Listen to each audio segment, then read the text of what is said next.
Hello. Oh, hi. I usually silence my microphone, so I don't Yeah, like to disturb your rate, so that's why. yeah, no problem. Okay. You can just enter T6. Because I should do so myself. Yeah, and no worries about the mix-up. It was a last-minute decision when I saw we were only 23 that I thought, yeah, I just guide you through in the raid. But then actually someone else showed up with a POM and I didn't even recognize. I didn't invite you, and it was totally a mix-up on my side. no problem. I didn't expect you invited me the first time, because as I told you, I didn't do the walkthrough with you. Yeah, yeah, and I said so, and then I changed my mind, and then yeah, well. So give me a heads up. Have you ever been in T6 in a real raid or only in Raid Finder? No, I was in the real T6, but not too many times and some time ago. So Okay, I remember a, a friendly reminder would be nice. okay, no problem. Then I'd like to start at the last boss because that needs the focus and the concentration. So the important things to remember. So we will go from 6 to 1.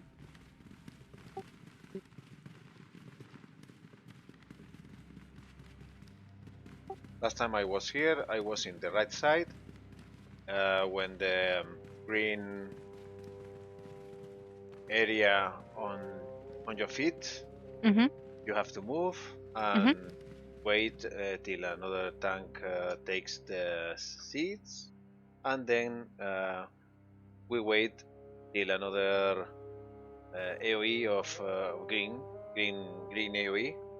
Mm-hmm. So we are moving like from here, here, Yeah. then Mm-hmm. again back here, all the Yeah. time here. Yeah. That Yeah. was my work last time. Okay. No problem. So for the POM, I have two possible positions. Just a quick go through. We will position boss always here on this position. And then he runs back to do his AoE on us, and we will have a melee camp over here. Usually I have a toss with them. And your position with the POM can be here with the tank team, punching up here. Or you can be on, we call it bomb duty, because it's placing bombs on the ground, like you just said. I will first explain the mechanics of the boss, and after that, the two special positions. Both have advantages and disadvantages, so be prepared to do both. Okay. First of all, if you open the first script, you should see 4 debuffs. If not, just open it again. Yes, I see. Okay, awesome. The boss will cycle through Estoy grabando, no emitiendo. his casts, and it is on a timer like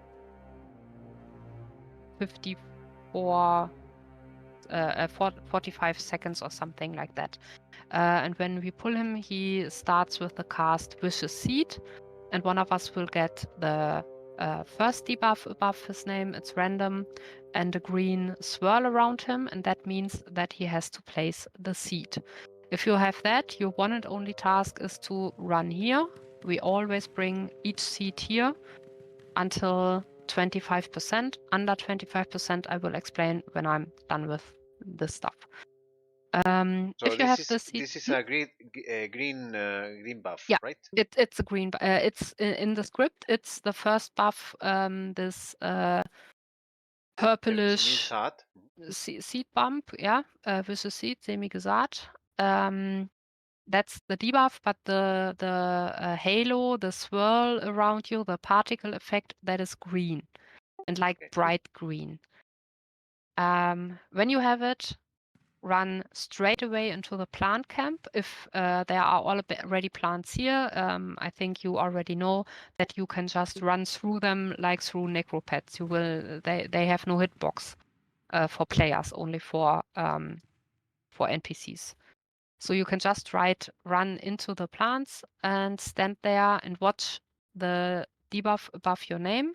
And when it's gone, when it jumps from 1 second to 0 seconds and just vanishes, you run out of this and always in a diagonal line.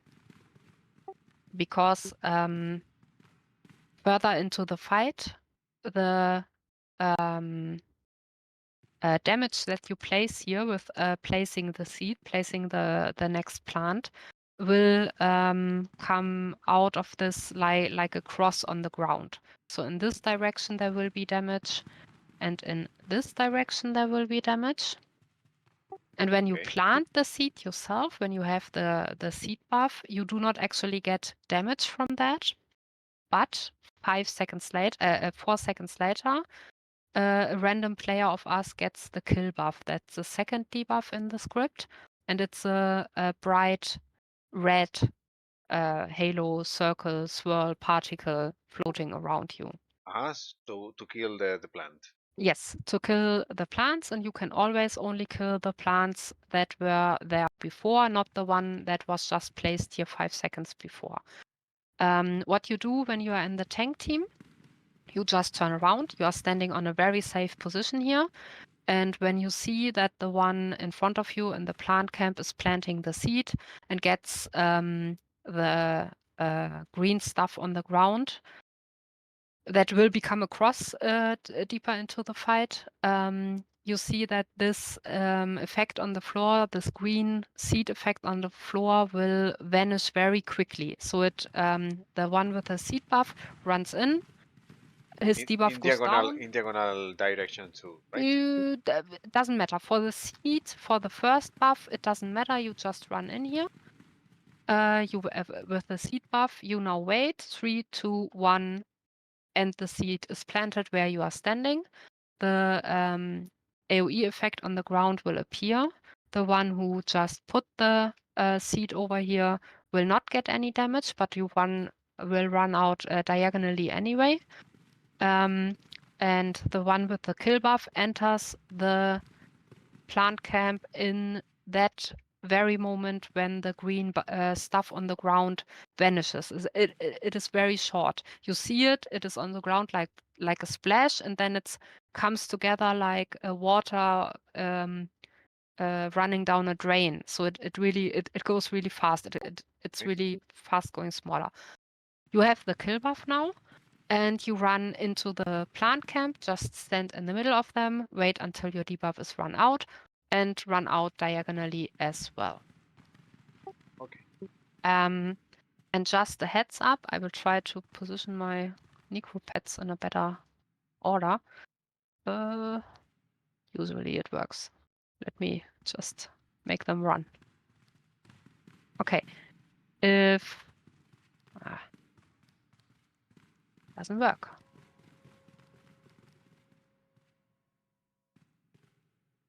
I want to show you something, and I want them in a position. Yeah, well, okay. Let's just do it.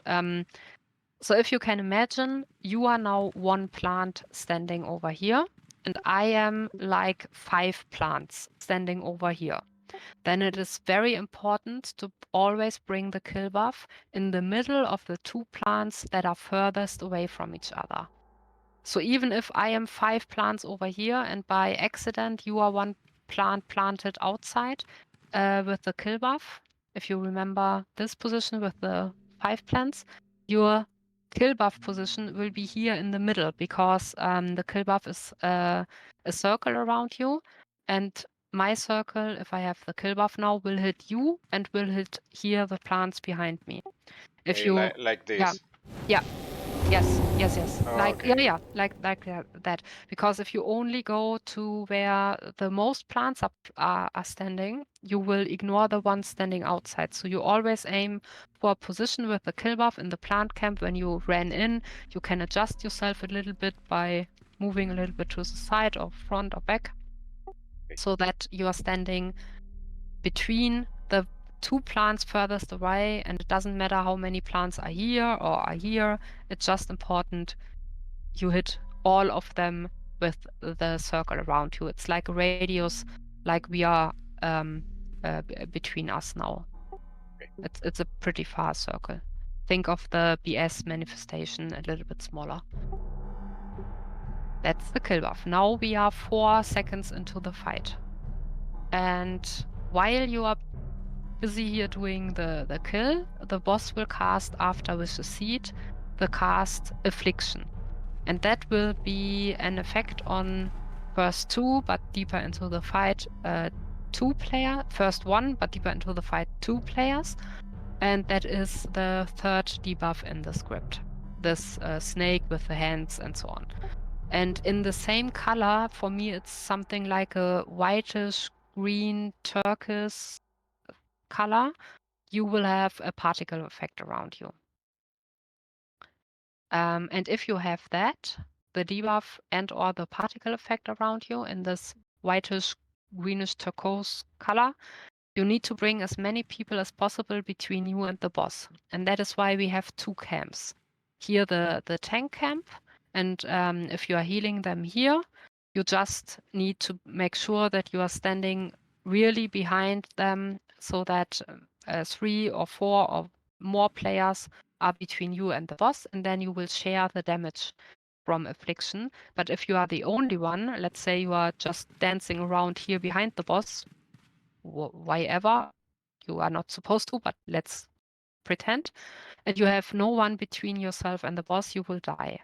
And it's unholy damage, so if you are on this position at the tank camp, it's your choice if you want to keep the Armor of Faith, because we get those green floating clouds from behind there that will just do a little bit of physical damage, or if you want to turn it off because Affliction might hit you a little bit harder.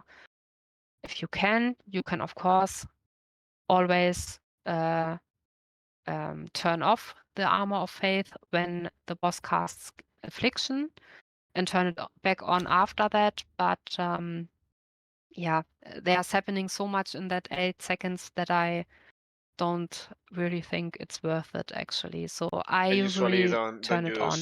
I don't use very much the Armor of Faith, so no problem. Yeah, okay. Very good.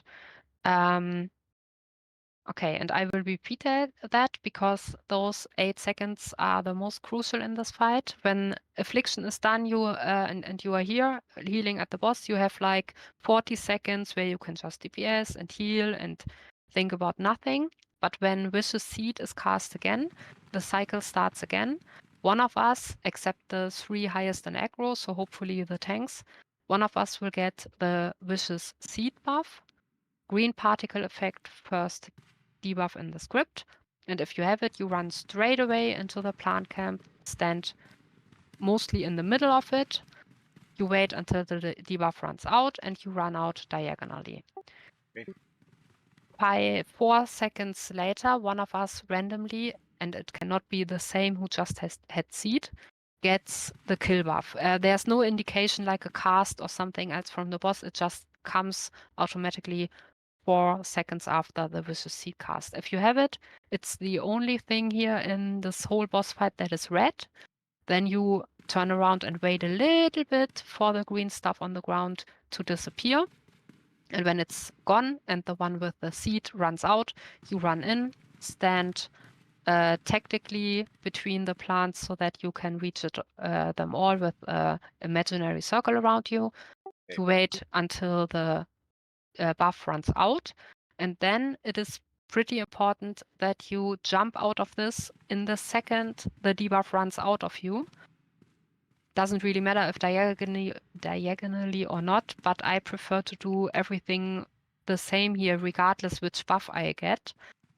So I always do the correct thing. So I always stand here and watch my buff. When I have seed, I watch my buff and I run out diagonally when the buff is gone. With kill, the same thing. I stand here, I watch the buff above my name, it runs out, and in that second I run out diagonally. Then you have placed the kill buff. Yes, So it's the better way because you are supposed to go back to the group. So yeah, you're supposed to go back to your group, and But by the way, only mhm. the green buff and the pink buff are only taken by the group with the boss, right? No, only affliction can be put on someone near the boss. When you are outside on the bomb team duty here, you cannot get affliction, but you can get the kill buff and the seed. The first Okay. ones you can get everywhere in the room, but affliction only if you are standing near the So boss. everyone in the raid Mm. can take Yeah, it. Okay. except the 3 highest in aggro. Okay. So They this can way only get affliction. Yeah. the boss doesn't move much. Mm. Okay. Yeah. No, you should. If you are in this position, you need to remember affliction. If you are outside with the bomb team, you can forget about affliction and only care about the first 2.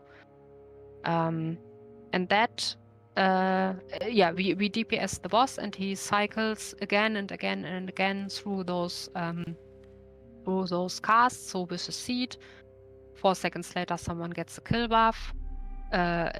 Some like 4 seconds later, he casts affliction.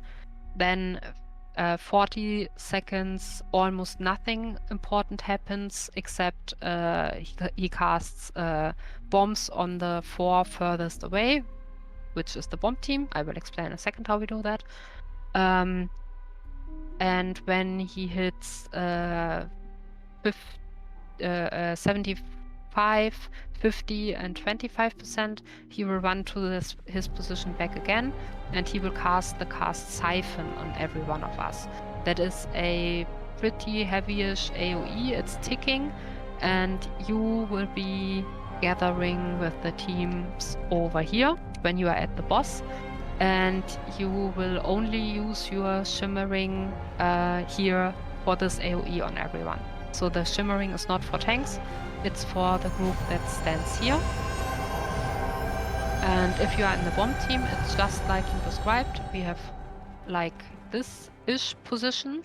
From here, we will have 4 other people and you, so 5 players. And your only task is actually to hear them. And if we pretend you are the bomb team now, you as a POM, you can of course turn around and hear them from here, because you are allowed to actually go a little bit further to the boss, because your range is not far enough to hit the boss otherwise. So you will watch the bomb team behind you, always make sure, are there 4 people? If you see, okay, there are only 3 people because one of them had seed or kill, then you join the bomb team and stand close to them. And you can stay there until that one comes back, or if you are not sure, you just stay with them the whole time. And when the cast Living Seed is casted, at the end of the cast, under your feet will spawn this greenish bubbling that indicates that at your player's position, character's position, will spawn a bomb in like half a second. So you watch the boss, he does his vicious seed, he does the kill buff, he does affliction, and then some 10 seconds later he will do living seed, and that is your indication to move at the end of the cast. If you move too early, you put the bomb somewhere here while you are running. You need to wait for the end of the cast living seed, and then move over here. The bombs that we spawned there will get exploded by the tank. They get this 4th debuff out of the script. Not interesting for you right now. It's only interesting for the tanks. They can remove this mitigation lowering debuff by just running in the bombs and letting them explode. If you get hit by the bombs, if you are too slow or if you run in them, you will get stunned and you will get a debuff above your name, 2 minutes, and that will highly decrease your healing that you can receive. Not the one that you give, but the one that you can receive. It's like 20% for the first hit, and when you get hit in those 2 minutes again by a bomb, then it's 40 and so on, and it stacks, and it deals actually a lot of damage. So if you ever come in the situation that you run into a bomb accidentally and you get stunned and you get damage, then just pop your Hand of Mitra bubble for the first times. You can out-heal it, of course, and you should out-heal it if your team gets struck by a bomb. But yeah, it's pretty heavy to survive it. As a POM, I would always hit Hand of Mitra and then move on with whatever I'm doing. Okay. Yeah. Very clear. Don't be surprised that we place one random bomb. Another player will do this here at the wall. It will stay there the whole raid. It's just a backup bomb. If we ever get into the situation that someone pops all those bombs here that we placed here, then there's a backup bomb at the wall. So just By the way, now you talked about the wall. Mhm. I remember some people goes closer to the wall. Why? I don't know. Maybe it's another tactic of another group. It may be there are tactics that position the boss at a new position all the time in every phase, in every 75, 50, 25 phase. We don't do that. We always bring him back on the same position because I want as less as possible movement in this overall pretty overwhelming boss fight. So I like to have everything the same. That is why I always say it's not necessary to run out of the kill buff in diagonal ways. But if you just have it ingrained in your muscle memory that you always leave the plant camp diagonal, you will not go wrong when you have the seed buff and you get damage from it. So Okay. the healing position when the tank team and the melee team stands on the platform at the door and you put your shimmering there. If you are the POM in the bomb team, you also save your shimmering and we run to here.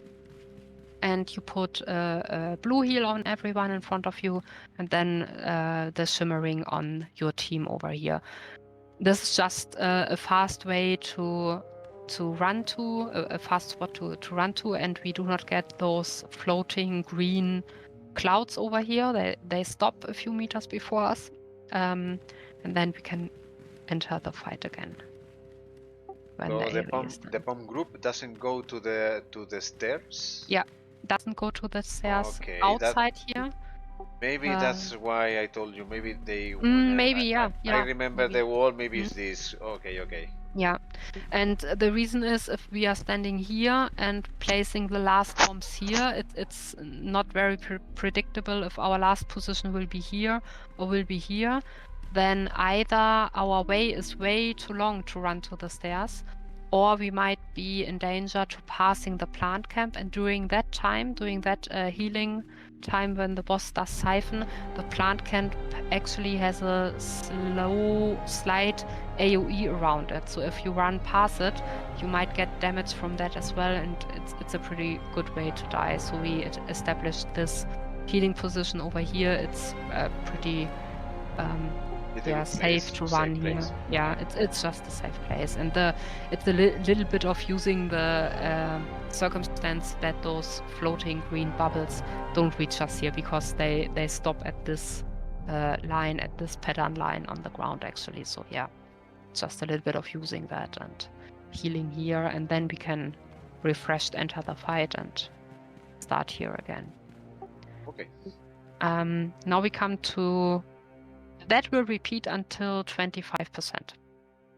Nothing new happening, only repeating and looking at if you have seed or kill buff. Under 25%, we go high DPS on the boss. And I will start with the tank team over here. If you are the POM in the tank team, it will just be the same position for you. Nothing changes. If you are in the bomb team, most of the times this is our last position. We came from the healing and the shimmering here. The boss moves to his default position where we tank it. And then the bomb team will start running to the other way, to the other side of the room. And you have to be careful about three things. The first ones are those floating green bubbles that hurt a little if you hit them, but they do nothing else. The second things are really solid, not see-through, but solid floating seeds that get spit from here. They are really they look like a really slow thrown big ball. They just hover over our heads in that height, and they come from here. And the tank needs to approach them and pop them like a bomb. They have the mechanic that if you come near them, they will stop, they will stun you, and they will give you this nasty debuff. So if you see things like footballs floating, really solid footballs floating here through the air, you will not touch them. You will always avoid them. You can just avoid their path. And if it's just a green see-through cloud, it doesn't matter really. You can run through like 3 of them. And when you are outside here, you can always use your Armor of Faith anyway. They give you a little bit more. That gives you a little bit more mitigation. Okay, Mhm, those green clouds mhm, without the ball inside yeah. Mhm. are dangerous. Are they buffing you or No, something? nothing. They are just floating through you, and they give you like maybe you as a POM with Armor of Faith like 2,000 hits. Okay. Um, so they hurt. If you only have 8,000 hit points, for example, they can hurt a lot. But it's nothing you cannot heal through. So you can get hit by 3 and you will still be alive. Weak, but you will still be alive. And you can even, so I will now run in a straight line to demonstrate you the path. But when in the real raid and you see, okay, I'm just running here and there's a green cloud coming from the side, you can just zigzag a little bit to avoid them while we are running to the other side. The boss will stand there on his position and we will run to like here-ish and wait here because the boss will cast Vicious Seed in that exact moment. And the kill buff will come 4 seconds after that. And we as a bomb team, we are not in danger of spawning a bomb at that exact moment. It's the wrong moment for bombs anyway, so we can slack here a little bit. Because the first seed in this concrete situation needs to be brought to the door. I will show you the other positions in a second, but just that you see that this is a pretty long way to run from the safe position where we are standing. So we cannot not run any further away into the back of the room there. We need to wait here a little bit for the seed and the kill buff. If you have the kill buff, you need to bring it to the old camp. If you don't do that, that is a wipe. And that is why I established, while changing the sides of the rooms to the other side, this little safe position to just wait if you have seed or if you have kill. More to that in a second. If you have not seed or kill, you are standing here on our bomb team safe position. Seed is done, kill is done. You don't have either of those. You will straight away run to the wall over here and spawn a bomb here. You can just see it. Maybe you even lose the boss out of your target because you are too far away from him. But you can see that you are spawning a bomb because you will get those bubbly green stuff around your feet, and you know, okay, there's a bomb Okay. spawning in the next second. I will leave that position ASP. And then we will just gather here, DPS the boss together, wait for the next seed or kill. And again, if you have it, you need to run. I will explain in a second to which position. But if you don't have any of those, we will again run back to the wall, avoid the bombs we already placed there because they will stay there. But you can run to here or wherever. You don't even have to stand bunched up. Reason will be clear in a second. So we will place the bombs, but nobody will take them in Yes, this yeah. first time. Okay. The first 2 bombs under 25% we will place at the wall. And that is the word you should remember. When I say wall, I mean just place it somewhere here. Don't endanger yourself by getting near any other bomb or something like that. Doesn't matter where you place it exactly, we will never need them in this boss fight, just that you have to be really far away from the boss at that moment. The positions for the seed and kill under 25%, if you can use that second script I just posted, and if you open it and look to the door, and I will give you a second to take it in, you see that the big red B is the boss. Okay, yes. And the PPPPPs on the left are the old plant camp. Okay. Over here. Right. And the first position for the first seed in the script is E for exit door. I will only say door, so it should be a D, but well, it's a E in the script. It's this position. So the first seed needs to go to the door, and under 25%, if you get the seed, you will get it right one after the other. You will plant 2 plants then. It's a double seed. So you get the debuff, you have the seed, you run to the door, you stand here, you see the debuff is running out and you don't move. You will instantly get a second debuff counting down, and you will plant a second plant, and you just stand there and wait for the debuff to run out twice. And then diagonal, right? And the next seed will be on diagonal. Yes, that's over here. That's the position D in the script.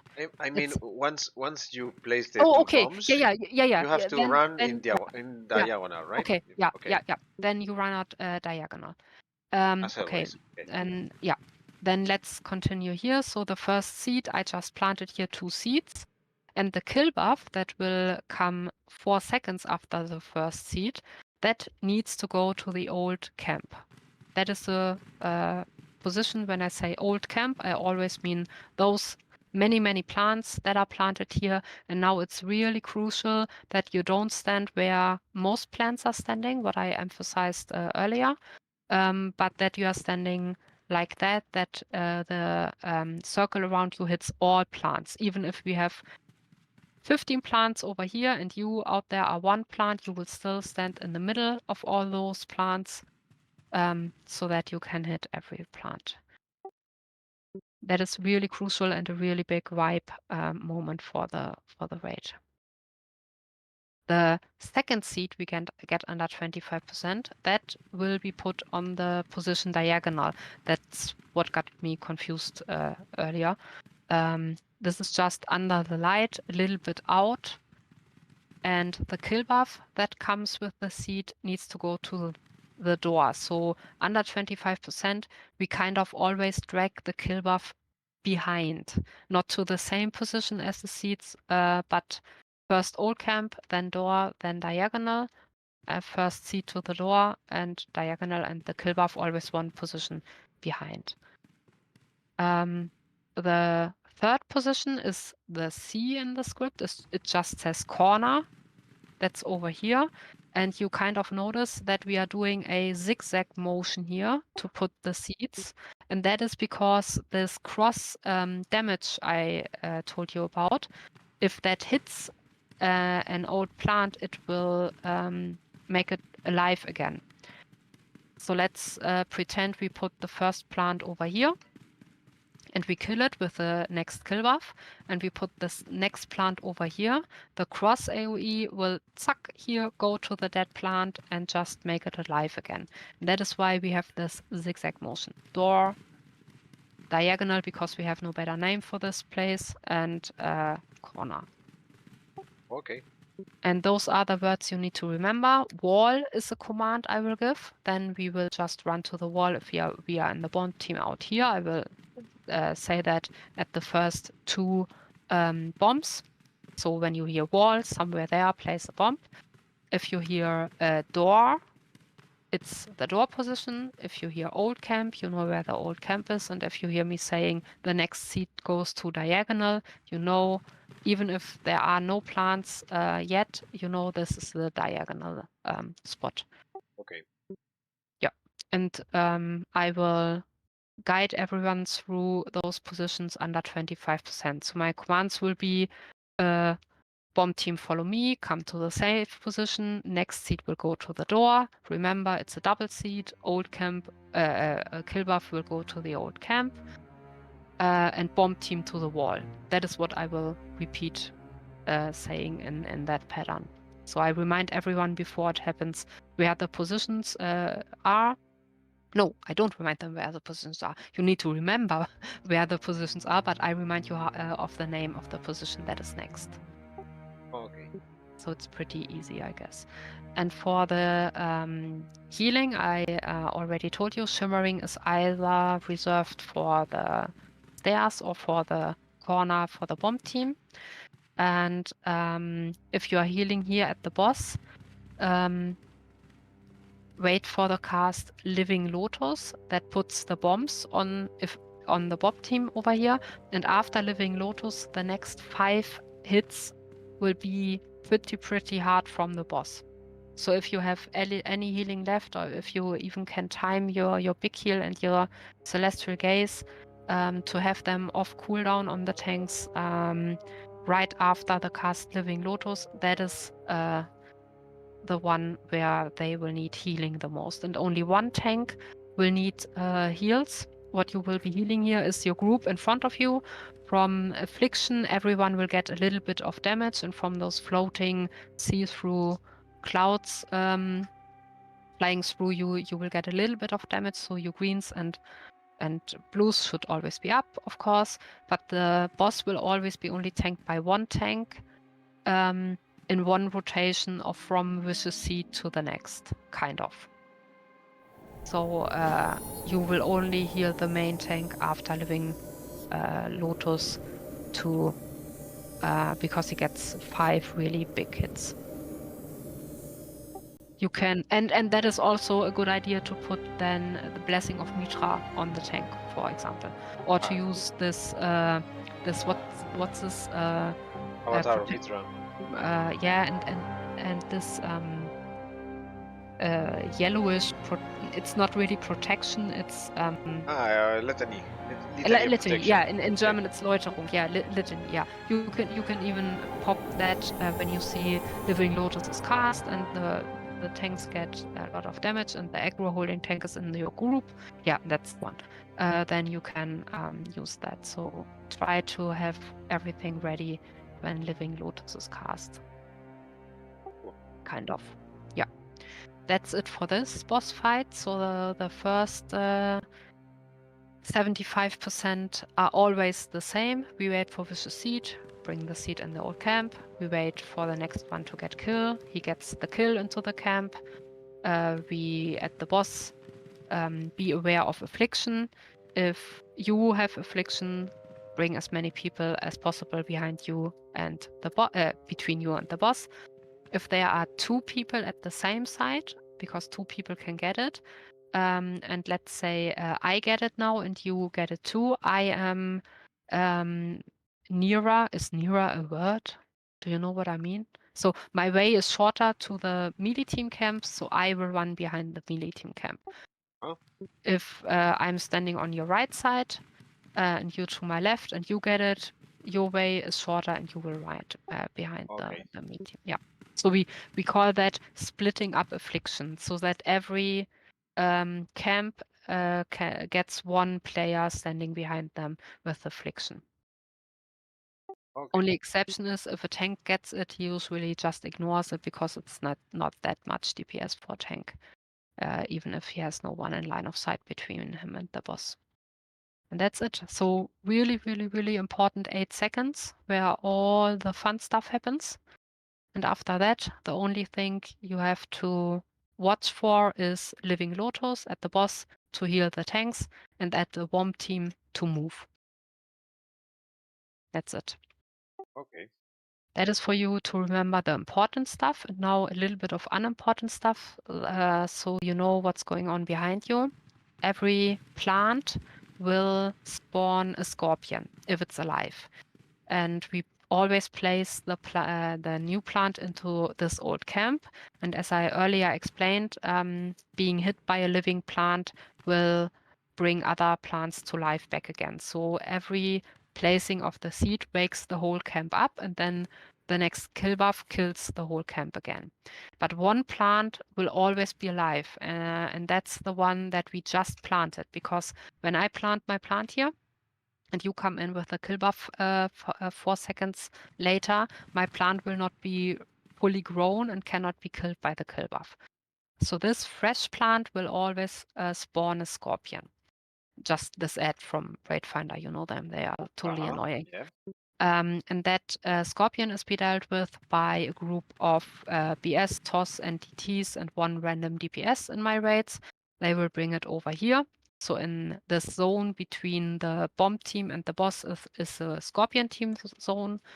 They will pull it out of the camp. So the ones with seed and kill have a free room to do their stuff there in the plant camp.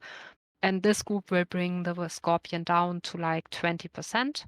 After the kill buff, they will bring it in as close as possible to the plant camp. And at a very specific moment in this timed cast rotation of the boss, I will tell them to kill it. And that is the only safe timing for the scorpion to be killed, to spawn a new, because out of a scorpion spawns a new plant, obviously. That plant then can be killed by the next seed buff. So we have to kill it in time before the next kill buff comes, so that we can kill it with the kill buff, so that it's not a really, really fresh new plant. But we cannot kill it too early, because then it will already spawn a next scorpion, and then the new fresh plant will spawn a next scorpion, and we have to deal with 2 scorpions. That's doable. We have that all the time, because this timer is not always very precise when the boss runs back to his position. Sometimes we get 2. When we get to scorpions, those 3 DTs will do exactly the same. They will pull them out of the plant camps, bring them down a little bit, bring them in near the plants, and then I will say everyone on the scorpions. And this everyone excludes the 3 tanks and you and the BS here at the boss. So when I say everyone to the scorpions, you're free to turn around and range DPS if you see it's necessary on the scorpions. If I'm really yelling and screaming, kill them, then you can do that. But usually I do not count on the DPS of the POM in that moment. I have in my killing routine that you and the BS are just staying with your tanks and guarding them and healing them. Okay. So you don't get confused when I yell everyone. So you are an exception of everyone.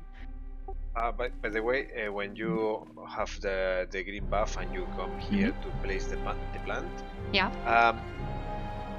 it does it matter where you place it? I mean, Yeah, if I plant here, it next plant, No. I should plant it here, or in the in this moment. No. You told we have to do a zigzag movement. Yeah. But in this one, doesn't matter. In that one, it doesn't matter. Okay. The best position to put the first plant is actually this exact tile on the ground, because I want. There are 2 ways to answer your question. I will first answer the question that you didn't ask. But I forgot to explain. The reason why I want the plant camp precisely on this spot-ish is that you can get the kill buff and the seed, the kill buff or the seed, but you can affliction as well. You can get affliction as well.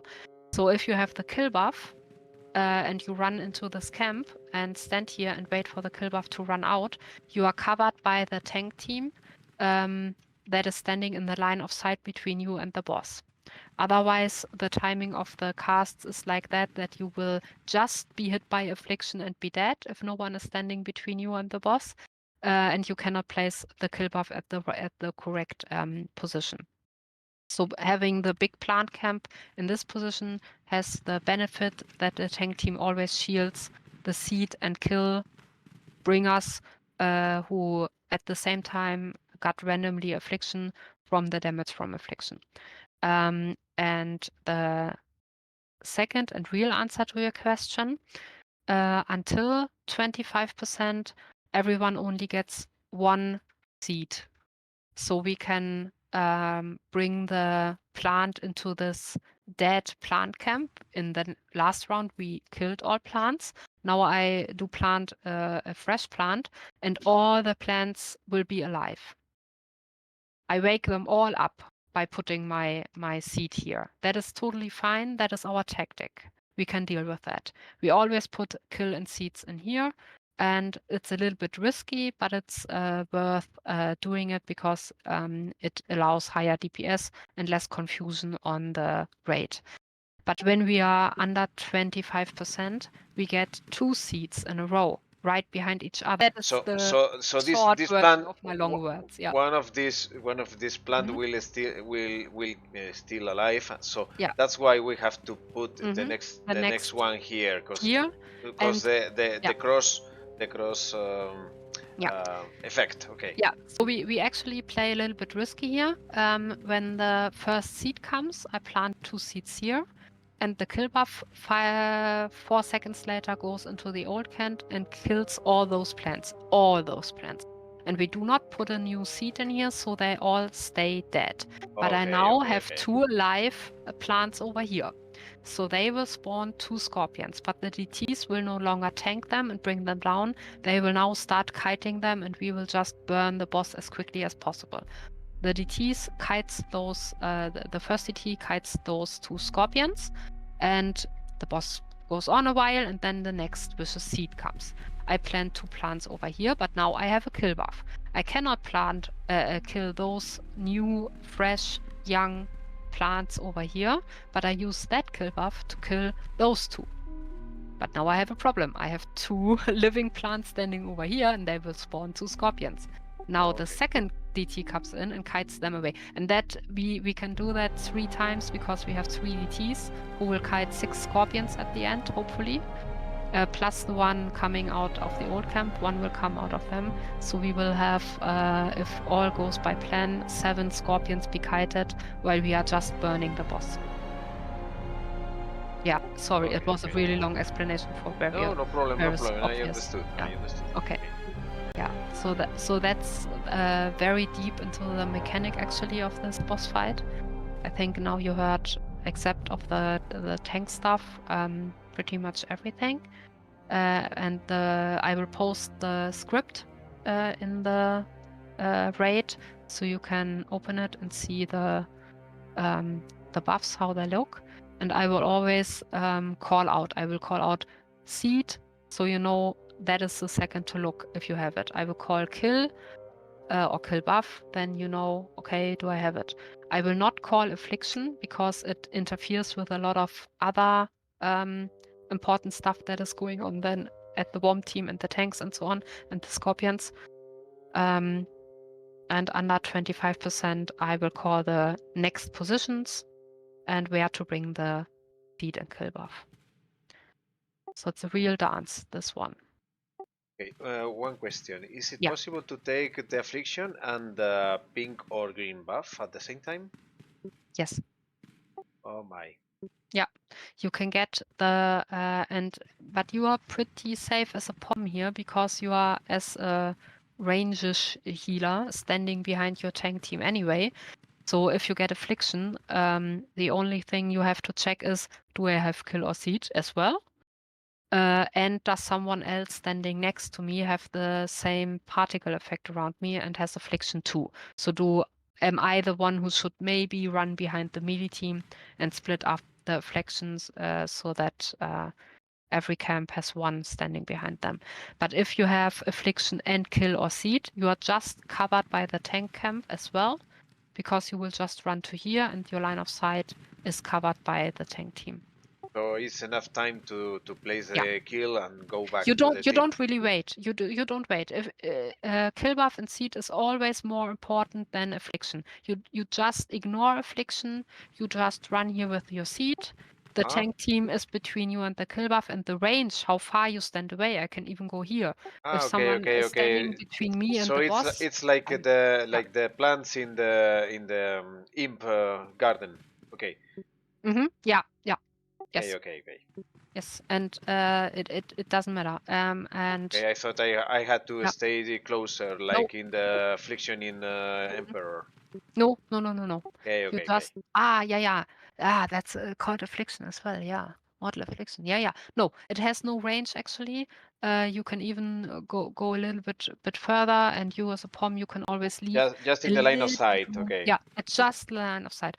And here's someone jumping around here in the back, a conqueror that catches those footballs thrown here, those Swedish footballs. And he might, because he's running here at the boss around, and he might even get an affliction as well, or he might need a heal, or he sees, oh, the pom has affliction and the tanks are standing here like crazy, they are spreading out, and he will just come and try to squeeze himself between you and the boss to shield you. That's one of his tasks, actually. So you can always have like 1 meter between you and the tanks, but don't go too far away from the tanks because the camp is here in your back, and you might get some damage from those seed places because they will not be perfect. This was a perfect version I just told you, but there's a lot of ways to fuck up this boss, so there will be a lot of shouting and a lot of mentioning other stuff that is going on. But I guess I told you everything that is important to you. I think And I remember there was something about the pink buff too. I mean, there is a timing or something. yeah, I have to enter only when the buff is going to finish or yeah, and that's a little bit tricky to explain because you need to see it. You have to wait a little bit outside when you are coming from the bomb team. When I'm standing here waiting for the bombs, and the plant camp is where I always showed it. I'm positioning myself like here, like a little bit diagonally, waiting for the green stuff of the seed buff from the ground to vanish, and then it's so hard to explain. So I put a seed, and the floor gets green with AoE okay, crosswise, and a little bit circling around me. And if you now stand here waiting with your kill buff and you run right into it, once you see it, you run into it, you might touch this green stuff on the floor.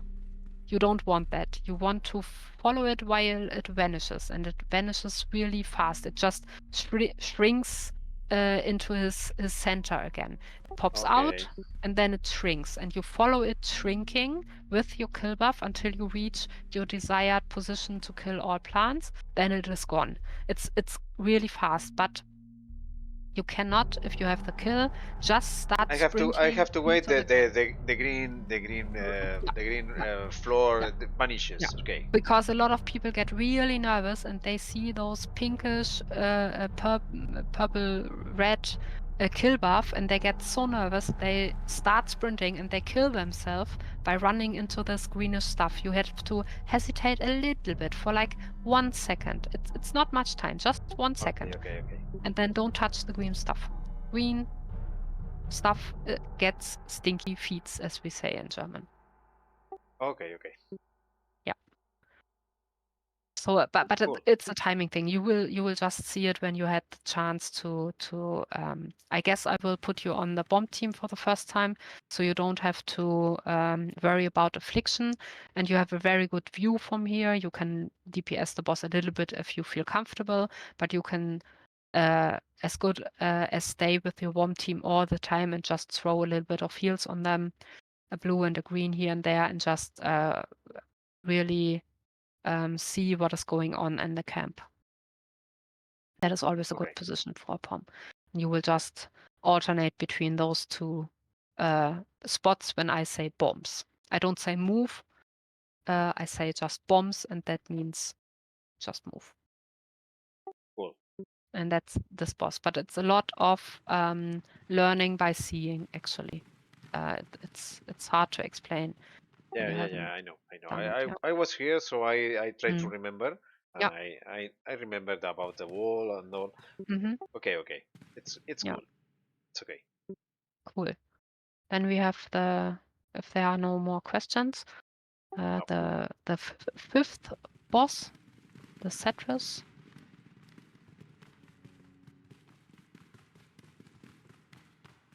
The Palace wall. The Palace boss. You have to dance balls. Yeah, you have to. Yeah.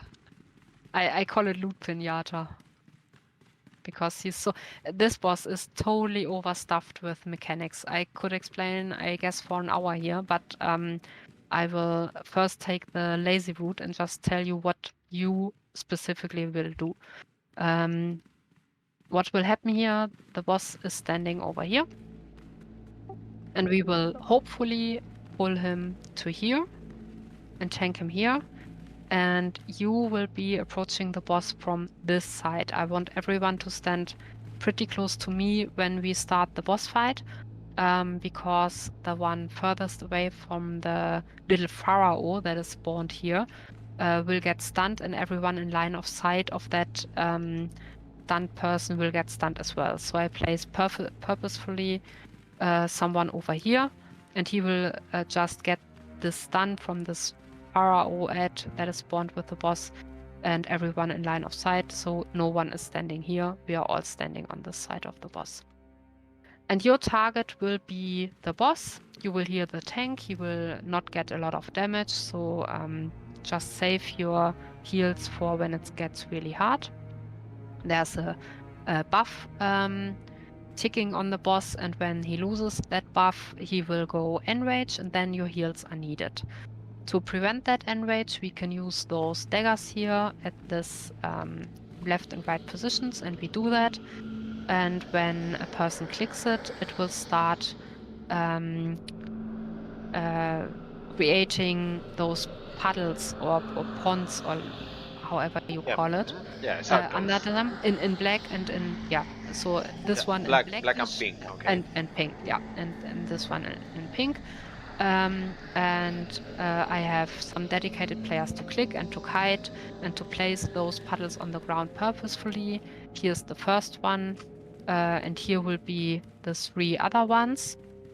And you will just be standing here. You will see people are clicking, people get kited, people will spawn ponds. You will DPS the boss. And then an ad will spawn, and that is called Faceless Form. And once you see it, it will run to this first puddle that we put here, and it tries to eat it up. It tries to destroy it. And once it's up, Faceless Form, first target for you. Your second target is the charmed player that is put here near the Faceless Form. When I put a script in the real raid, in the raid chat, you will even know the name of that player, but you do not even worry to pick one. It's just the one that is put to the Faceless Form. And because you are a ranged DPS and you are standing still over here, you can reach them and kill the Faceless Form and uncharm the charmed player. It will get uncharmed at 10% HP. So don't overdo it. Don't throw your holy cleansing at that. Saw that. And when the boss hits 75%, free trophies. Lots of trophies. I know. But usually those are hoxes anyway, so they can stand up. At 75%, the boss runs to his original position and throws some really, really heavy AoEs on us. You cannot survive that AoE regardless how much protection you stack as a pawn. So you need those puddles here in the background. If you touch one of those puddles, you will get a 3-second protection buff that will shield you from the damage from the boss. But standing in the puddle also gives you a lot of damage. So you will try to not touch it so often. So what you will do is, let's pretend this border here is the border of one of those puddles, or this one on the floor, and you will just run in and out.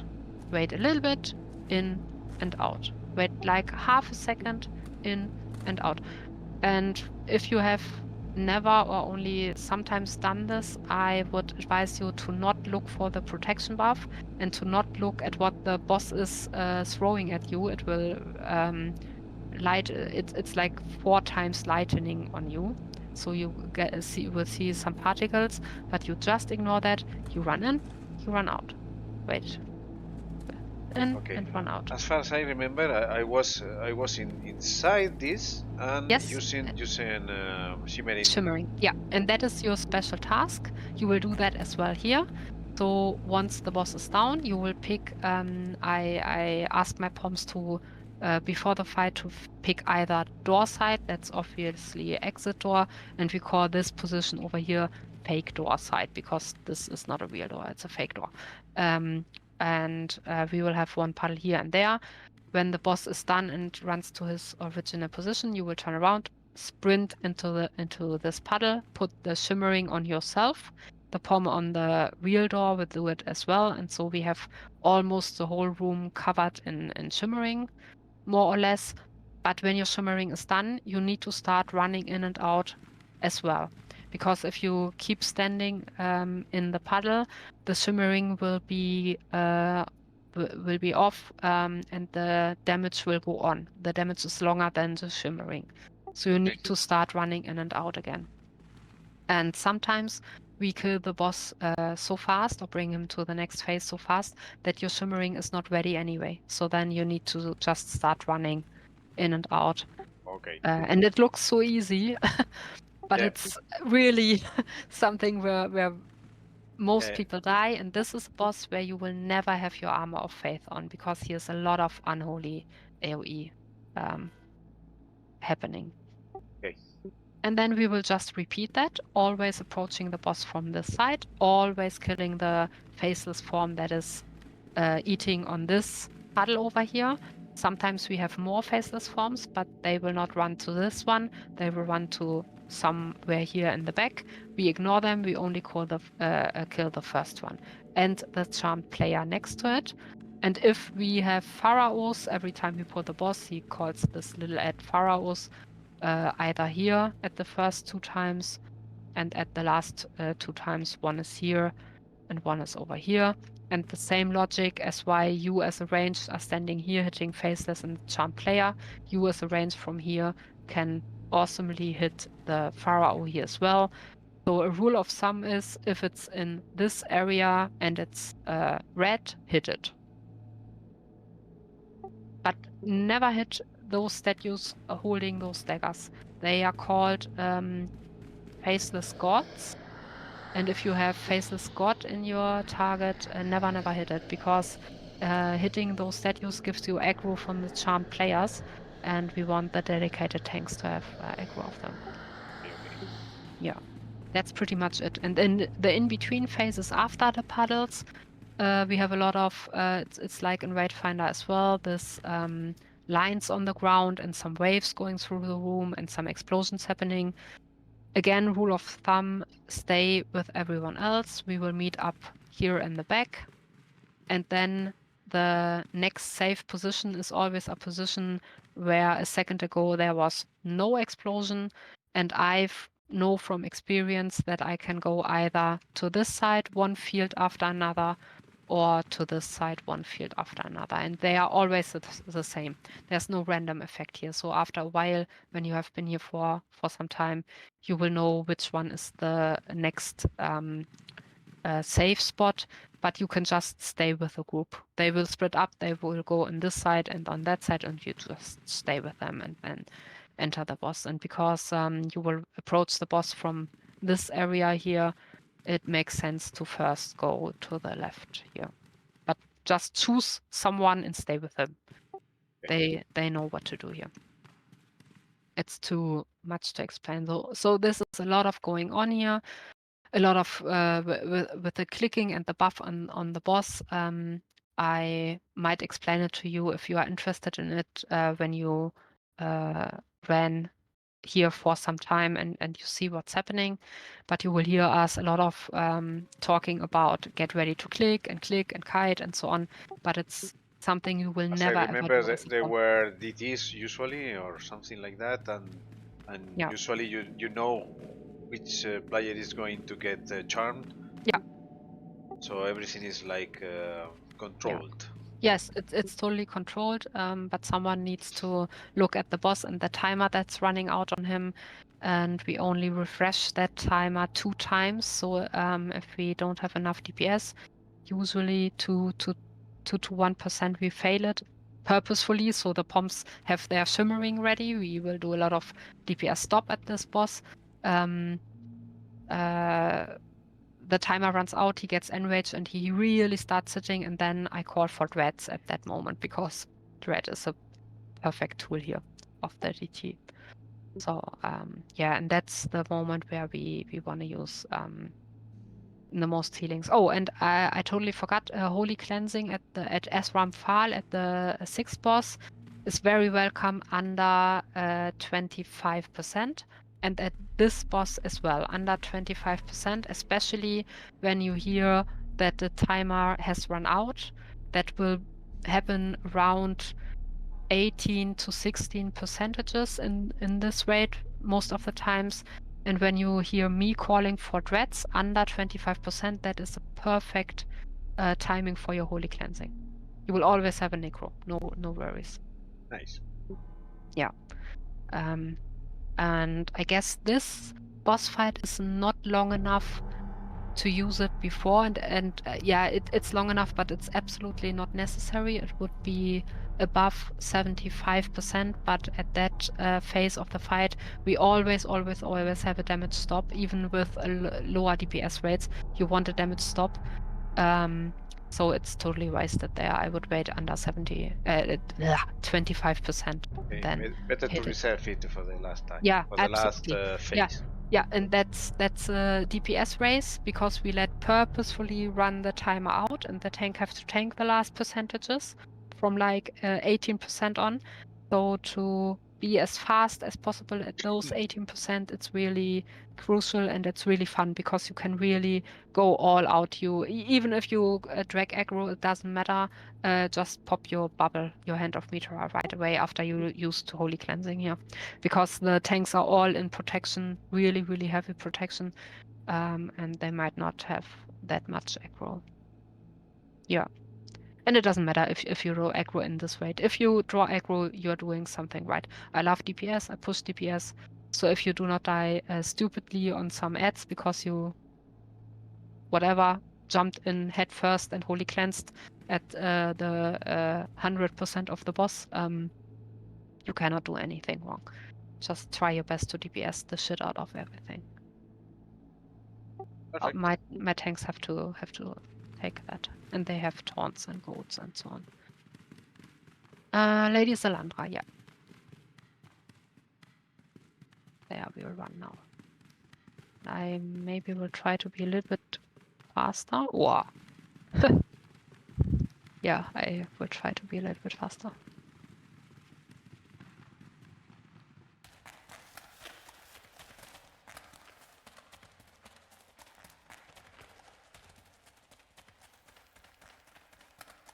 Your gear is more than fine for this, so that's totally good. And I love seeing Dragon King. I do not really love the trousers, but I will take them anyway. I don't like 1000 blossoms for any healer, but it helps a little bit of heal rating.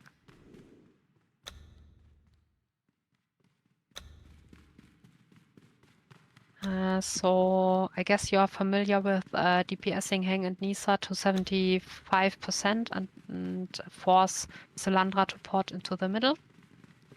Yeah, this Yeah. boss is quite similar to the Race Finder. Yeah, yeah. But except the part of the boss porting and placing a nasty AoE somewhere.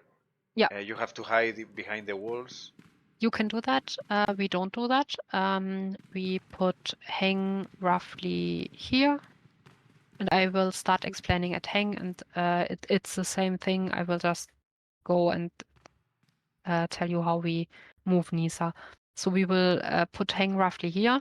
We DPS them down evenly, and you can get from Zalandra 2 random effects. The first one is Grip of Beel.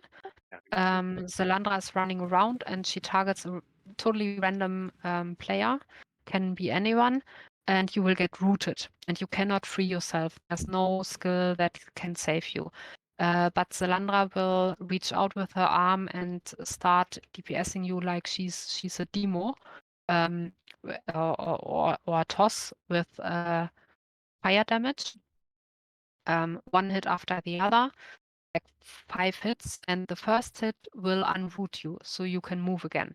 And that is the Sorry, situation. I couldn't Yeah. hear you well. Who will going to unrot me? Zelandra with her first hit of fire AoE that she puts on you, fire DPS that she puts on you. So that is the only thing that can free you. She will hit you one time at least, so you can move again. And then you have to look quickly to break the line of sight from Zelandra. And you can either even use those stairs over here. So if I'm standing here and she is standing here, that counts as breaking line of sight, but it's much safer to just use the wall actually. Okay, yeah. Yeah, and that you will I have remember to. this. Yeah, and you have to do that alone. You will be the only one having this grip at that moment. We have someone to try to call it out, but whenever you are rooted and you get periodically damage after that, and you are the only one except the tanks that's getting damage at that moment, you need to break line of sight to Zelandra. The second thing she puts on random players is the Ruin of Derketo, and you need to slot Steadfast Faith for this. If you have it yourself, you will see that you have a very, very large pinkish, purplish circle around you.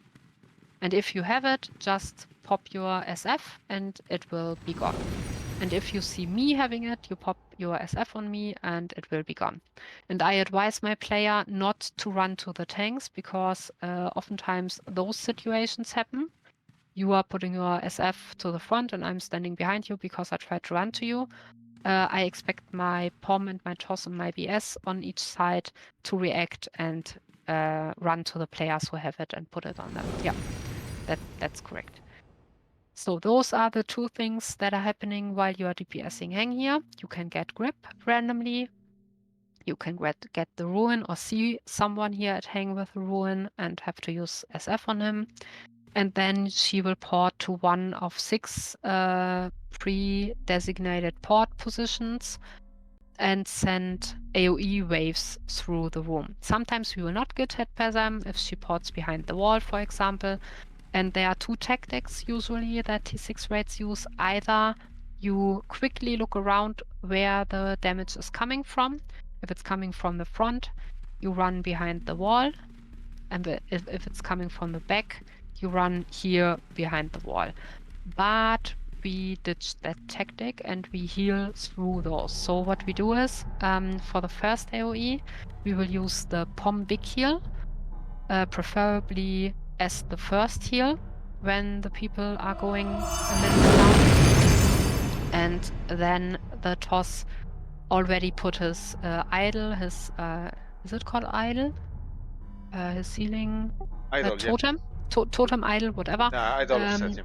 Idle, yeah, on the ground, and he will pop the idol when the POM big heal is done. So we use, for the first AoE, POM big heal, toss idle. Then we fight Hang again a little bit. Zelandra is running around putting grip and ruin on random people.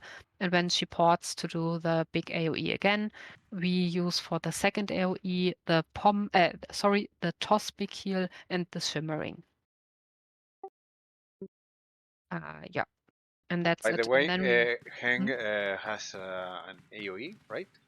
yeah, he has an AoE. It's circles on the ground, don't stand in them. You have no business of standing in them. The only ones who can enter them are tanks and a designated demo to run in them pretty fast, but you will just stand on the outside of them. Okay. I remember that there are 2 kind of AoEs. One is black, white, and another is. And the other is red, yeah. He does the cast Hammer and Anvil, and it is kind of split into parts. The first 50% of the cast is The hammer, you don't want to stand in it because it will kick you out and possibly even kill you when you are standing in it as a pom. And after 50% of the cast, the anvil starts, and that is preparing. So mechanically, what is happening is he is preparing to put a pretty heavy damage on the tank of Nisa, actually. So it's kind of he's preparing with the hammer and kicking everyone back, knockbacking everyone away from him. And after 50% of the cast, he is smashing the anvil at the tank of Nisa. And when someone runs into this between 50 and 100%, so at about 75%, that one will get a sand clock debuff above his name and will get a heavy loss of unholy protection. So only someone who already has a lot of protection as a tank, or I ask demos to do it because they have their mystic suppression. They can self themselves a little bit better because they can control if mystic suppression is used. They will get the sand clock, and that will massively reduce the damage of the anvil on the tank of Nisa. So we are helping the Nisa tanks a little bit by getting this sand clock, but only one needs to do it, and it's in my rates only demos because they can protect themselves.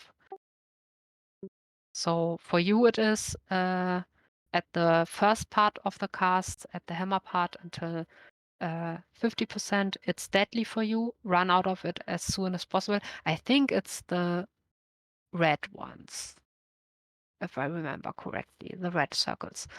And the second part, just stay out of it because otherwise you will get a pretty nasty debuff on your unholy protection. So you don't want that. You don't need that. There are other players who will get that. And when they are gone, you can just enter on hang again. And your celestial gazes are very welcome for the tanks because your big heals are obviously reserved for the AoE phases. Okay. You will have a BS as well here, and he is there for the tanks. But in between, when there's no AoE coming and there are no circles around hang, you are of course welcome to enter and be near the tanks and give them heals as well. We will play stop and go DPS, try to sit Nisa and hang down at the same time. So as I said, roughly over here we will tank hang.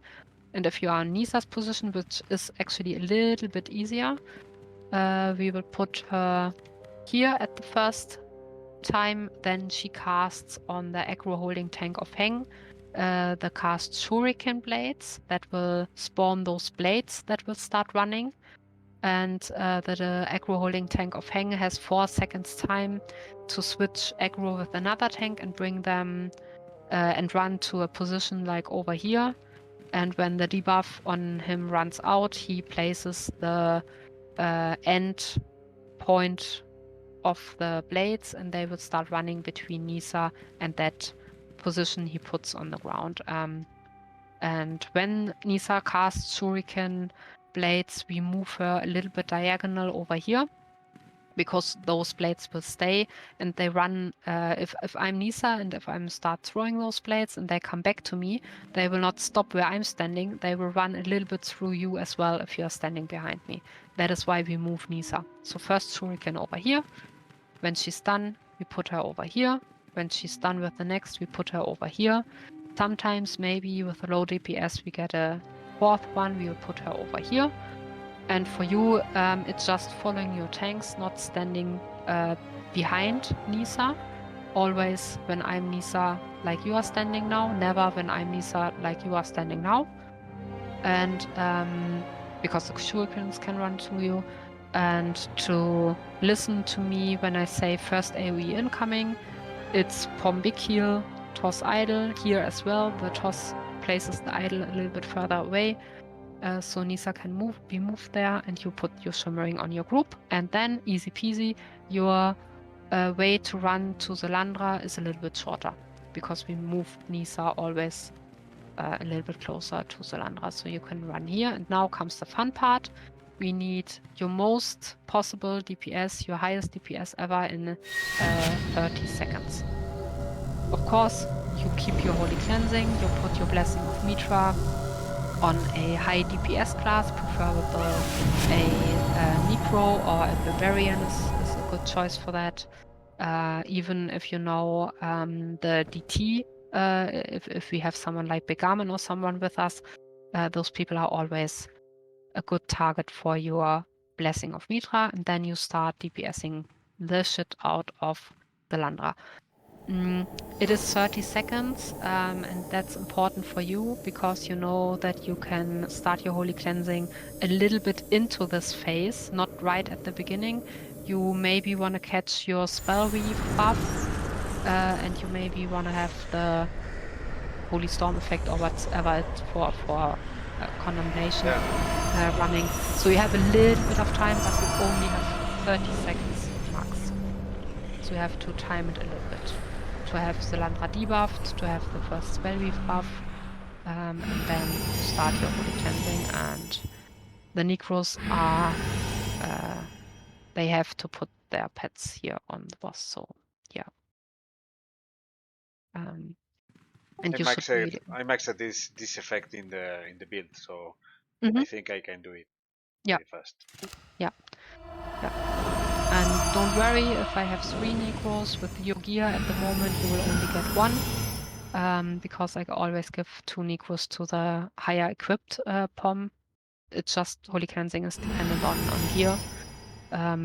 And I will not do things like switching POMs or things like that. Some raids do that they switch POMs when DPSing Salandra, but I always think it's better for a POM to just concentrate on really getting the spell weave buff, putting the blessing on and so on, and not forcing one POM to use the Holy Cleansing right away on unbuffed Salandra with no spell weave buff and so on. So I don't do that shit. I want to DPS myself. And then we changed the sides. On Nisa, it's pretty much the same. We just move her a little bit different. We start here, and usually we don't go diagonal. We go just a little bit to the back and a little bit to the back. And then we bring her all the way over here. And same thing, first AoE, idle, pom big heal, second AoE, shimmering, toss big heal. And Shuriken Cling as well. The only thing at Nisa that is added to the fight in this phase is that she gets a second cast, Shadow Blades, and that will be on the player furthest away that did the damage on her before. And we place that player over here somewhere. Will not be you, just so you know. And from that player to the aggro holding tanks of Heng, blades will slide and then back to Nisa, and they will disappear each time. They will not stay. And the reason why we tank her here near the wall at the beginning is that if you get grip, you have a pretty long way here to the wall. That's okay, you will survive it. But if you are standing here behind the wall, in some situations you might be the player furthest away from Nisa, and you might get those Shadow Blades. Getting Shadow Blades means that a Shadow Assassin will spawn beside you. She's really looking like an NPC, but she's not one. And she starts to turn, and she's turn around in a circle around herself, and she starts to throw her blades. You need to step away from her when you see her spawning next to you, because those turning motion is actually an AoE around her. So that's good. And when she starts throwing her blades, they will not fly through the wall. No, they will fly around the wall like we are running, and then they will fly this path. So if we are tanking Nisa over here, where I'm running now, we might be blindsided by Shadow Blades from behind, and that is why we tank her a little bit over here. So just a tactic decision, nothing mechanically forcing us to put her here. Other raids are putting her somewhere else. It doesn't matter actually, just tactical decision. And on Heng's side, the only thing that changes here is that he does 2 times hammer and anvil in a row. So he will start hammer and anvil. You need to go away from him, outside of the of the circles, and move a little bit more to bring your heels to the tanks because they will stay outside as well. Always look where the toss puts the idol. There you will stand near the idol and use your big heel at the first AoE. And second AoE, you will be the one standing together with the toss using the shimmering on yourself. And because of this, having to run away from Heng 2 times because he does 2 casts in a row, that is the reason why I always like it to have a little bit more DPS on Heng. So on the first side, if you are on Heng, it might be more calls to stop DPS, but on this side, usually because we have to go away from the boss and the tanks as well, we need a little bit more DPS. Not Holy Cleansing, obviously, but anything else you have. And that's it for this boss. Do you have any questions? Oh, it's okay. Awesome. Good. Third boss. If you need to take a small break or something like that, just No, let it's me okay. know. It's okay. Okay.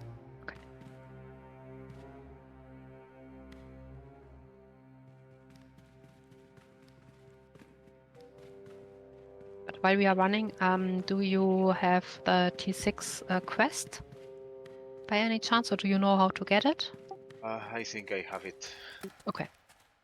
So just don't The one don't about forget it. talk with Elendra inside the temple, right? Yeah. The palace. Okay. Mhm. Yeah. Yeah, I think I have it in all my charts. That's awesome. So those 3 rock noses, there are not so many tactics here, so they are pretty much the same. I count the bosses from the door. So this one, Brittle Blade, will be number 1 for me. The one in the middle, Igneous, will be number 2. And the one on the far left, Stone Coat, will be number 3 because I have a lot of players with different languages, and I call Igneous and no German knows Okay. what to do. So 1, 2, and 3. And you will be either be healing at number 1 or at number 3. If at this one, I guess you have seen this fight happening not in the raid finder, I hope. I did it in the real raid. So In the real raid, okay. So all 3 bosses will be pulled to the glowing points on the ground at the door side. I call this side of the room door side. There is a buff running on them, Child of Dragonspine, if you're curious. And after 24 seconds, the buff fades, and each of them starts to shoot those stone-like spears in the ground, those stone spike lines to each of his friends. So number 1 starts 2 lines. Number 2 starts 2 lines, and so on. And if any boss gets hit by any lines, spiky lines on the ground, boom, wipe. I always say the German word Achtung, that means attention. Right before that happens, you are standing on this side, healing your tanks in front of you. When you hear me say Achtung, that means, okay, I need to step a little bit away so my tanks can move. And the second they see the spikes on their own choice, they start running and put the boss on the other side. They run a little bit past this glowing point on the ground, circle around it, and when they've done that, that is your time to approach the boss as well, heal the tanks, DPS the boss. No holy cleansing here, because this boss gives you retaliation damage, so you will burn yourself on it. Your normal casts, it's fine, it's only 75 DPS for every hit. 1 cast, 75 damage, you can deal with it. Holy cleansing, you cannot deal with it. Because it's too much. At the same time, I have someone standing here catching an effect that is boss number 3, putting on the 2 furthest away player from him. So for you, it is always better if you want to step away from the boss to step into the room than to the wall. Because if you are choosing to go to the wall, you might be the one getting this stone spear, and that hurts a lot. I will explain to you if you ever catch it. I will not explain in detail now. Just stay away from the wall. And that is what we do. We just move those bosses to and fro, and until 75%, I try to even them out a little bit and bury them at the same time. So we will have damage stop, damage go, the old game. But under 75%, when we start again, when they bury themselves out of the ground, we just burn brittle here as hard as we can. No holy cleansing. And if you see one of those two players standing here outside, running to the boss, that is always an invitation to put a blue heal on them or a celestial gaze, even if needed. In my raid, you will mostly have conquerors tank this boss, so you might want to watch them if they use any bubbles or something like that. They appreciate heals way before they would use their bubbles, so just give all you have on heals. You will be the only pom here. You will have a toss and a BS over here. So the thing is that we have to avoid the three bosses place the spears in the same line, right? Yes, the lines can all run over each other, but the bosses cannot be hit by lines. So once the lines appear, they will not change their direction. When the boss starts shooting them at the other twos, they will just go in that direction they were fired with. So we can then move the boss away from here. The lines will just roll over each other on those glowing points we just left behind. And on this side, we do it again, because each boss aims both of his spiky things on the ground to one of his brothers. So if, for example, boss number 1 is standing here, but for any reason boss number 2 is standing here, we will have one spike going here and one going there. Yeah. So when we all have them at the same line and move them at the same time, the spikes will just run into nothing and not hit them. Okay. You can even do that in Raid Finder, dragging the boss away from spikes on the ground, and you will not get this big AoE, which is obviously in this raid much bigger, so it will be almost a wipe every time. Yeah, in Raid Finder is quite confusing because yeah. some people ignore completely these things. And those two peoples on the wall here, they will get some spikes coming out of them as well. And if they are standing on a bad position like here, and their spikes, crosswise of course, hit the boss, it gets the same explosion. So T6 is basically all about damage that is crosswise on the ground and things that are happening at 75, 50, and 24%. That is T6 actually, in a nutshell. We move them all the time when the spikes come. When your boss is buried, you just move to the next one and help and heal a little bit. On this boss, I only have one tank, a Guardian and a BS for heals. So if you see out of the side of your eye that this tank here is really struggling and your Conqueror tanks here are really fine, there's no reason why you shouldn't run to the boss in the middle and put a big heal or a celestial gaze, or even from far away shimmering on him. You can use shimmering whenever you want here in this raid. Yeah, and that's pretty much it. If this one is down and the third one is still up, we move to that one, but that usually doesn't happen in my raid because I want to bury them, those two roughly at the same time. And the other position where you can be is this boss. Here's it's happening the same thing, moving in from this to this. And we have two people standing at the wall here as well, because the people furthest away from boss number 1, all on the other side of the room, will get sandstorms spawned on them. That are just standing swirls of sand actually that hurt a little bit. So we have two players standing outside. They get the sandstorms every 24 seconds and run out of them, and they will just stay at the wall and vanish when the bosses gets buried. When they come back, it will start again. And under 50%, each of those sandstorms will spawn one little baby rock nose edge. And once we reach 50% on the boss, we will have two DTs still tanking the boss.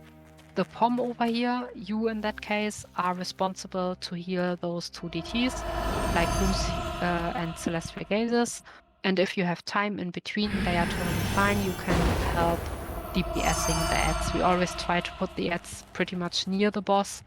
The Toss, your healer companion over here, will be responsible for be healing at the ads because he's better AoE class than a POM, and you can just hit the boss, heal the tanks, and if you have time and are really sure, you can just go into the ads and maybe use your AoE kick, something like AoE knockback, something like that. Yeah, that's a good idea to just run in fast, use that on them, and then run to your tanks back. And yeah. And when the first boss Brittle is down, there are no more sandstorms. Same as when this boss is by down, I mean buried in the ground. There are no more stone spears on the other side.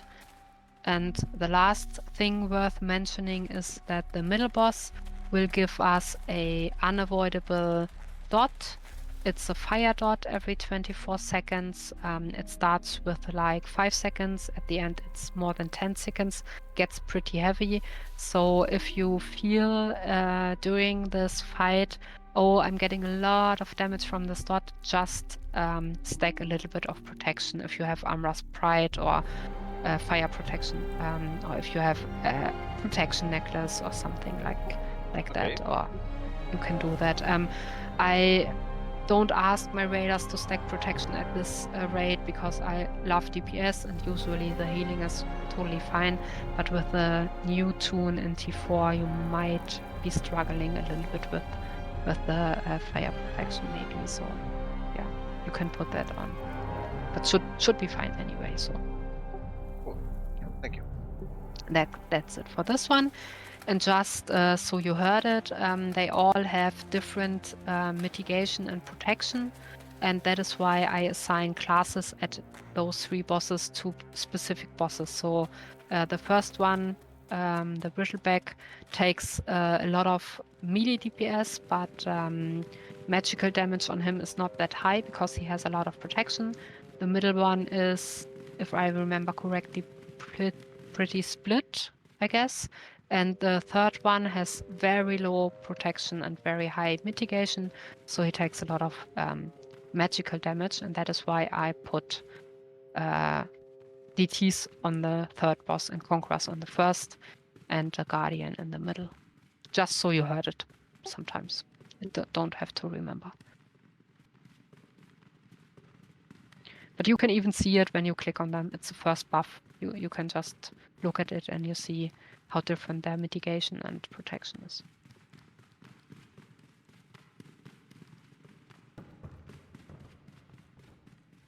Okay, now we will go to boss number 2. Run the acid. Yeah. Yeah, we will do that last. We will now do the Emerald Leviathan? Yeah, Emerald Leviathan. What a name.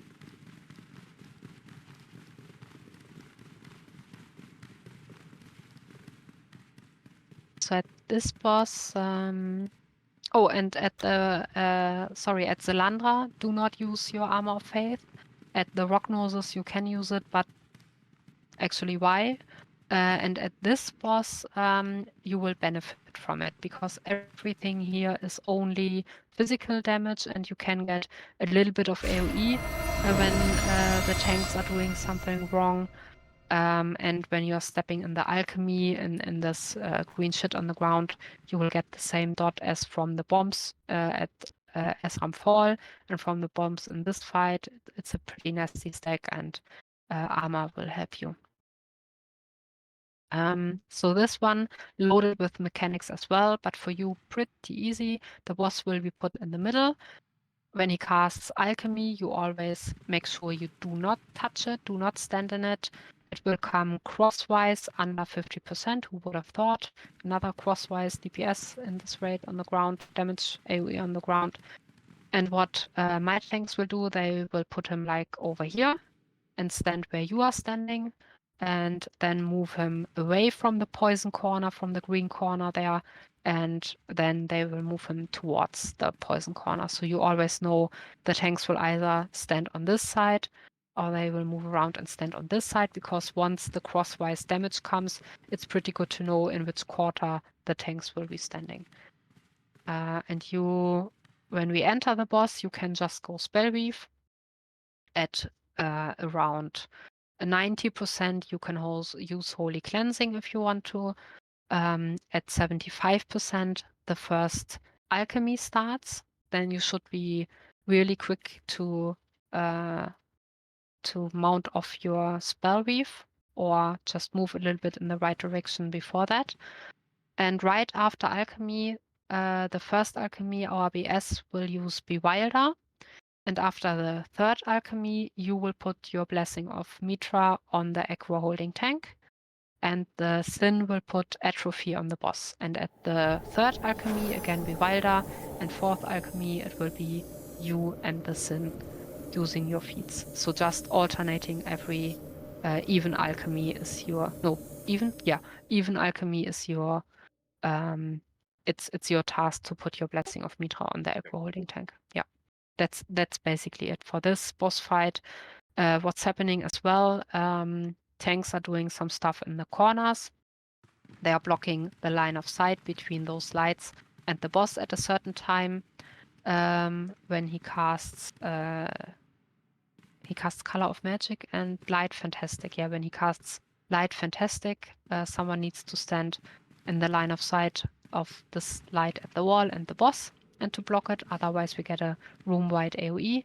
And at Color of Magic, somewhere in the room randomly will spawn up to 3 little lights. They will appear like a little bit over the heads of our characters' height, and they will be much smaller than the light on the wall, but have the same color, the same shining. And when Color of Magic is done, the cast, it's a very long cast. We need at least one standing under one of those. I call them just lights. Otherwise, room-wide AoE. I have designated tanks for that to do. And if you ever see a light appearing near you, just step away from it, like this range, because it will, at the end of the cast, Color of Magic explode. And if that explosion touches you, it will be a pretty big hit for you. So you will be either at the boss, putting on Blessing of Mitra every even alchemy on the Aqua holding tank, or you will be in our bomb team, because this boss has the same bomb mechanic as Azram Falls. And my raid is in this corner, totally random, can be anywhere. But the boss puts with the cast bioengineering a bomb under player that are far away from him. Until 90%, it's 2 players, I guess. I actually don't remember, but from 50% on, it's 6 players. So I have 4 tanks, 1 in each corner. That's 4 players. Then I need 2 players at 50% to go out to this tank and hug the tank and stand at his side until bioengineering is done. And then just enter the boss again, DPS the boss a little bit, and after 13 seconds run out to the tank again and stand for bioengineering. It will come every 17 seconds, so it's a pretty fast running to the boss, a little bit of DPS. The tank is popping the bombs behind you, and then you run back and stand with him again. I always have at 50% one POM to be the 5th person, and a ranger to be the 6th person. And at 33%, I need 2 additional players, because then there are 8 people getting hit by bioengineering. So I put 2 demos or necros or something else to here. So you will be at the end 5 people standing here together with your tank. And as a POM, it's your duty to always put a heal on the tank. Just food, just whatever. Yeah, that's it. So, but for the first time in my raid, you will be just at the boss and looking for the Aqua holding tank and blessing him. That's it. But it's a really simple, really fast fight. Done. and no steadfast faith or anything else needed here.